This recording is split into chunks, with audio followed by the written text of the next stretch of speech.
पोलिसांनी आरोपीला सैफच्या घरी नेलं. हल्ल्यामागच्या कारणांचा उलगडा होण्याची शक्यता.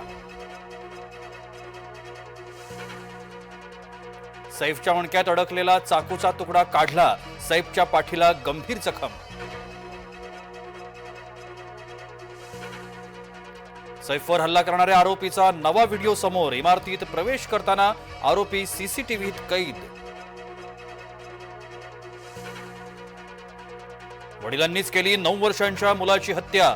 मुलगा अभ्यास करत नसल्यानं जीवच घेतला. बारामतीच्या होळमधली धक्कादायक घटना. कृषी साहित्य खरेदी धोरणात मुंडेंनी कोणत्या आधारावर बदल केला? नागपूर खंडपीठाचा सवाल. 2 आठवड्यात उत्तर सादर करा. राज्य सरकारला आदेश. बीडमध्ये 2 सख्ख्या भावांची हत्या तर जमीन संपत्तीच्या वादातून गोळीबार. कायदा आणि सुव्यवस्थेचा प्रश्न ऐरणीवर.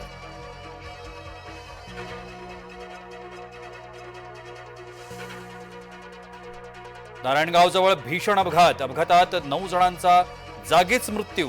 15 जण गंभीर जखमी. मृतांचा आकडा वाढण्याची शक्यता.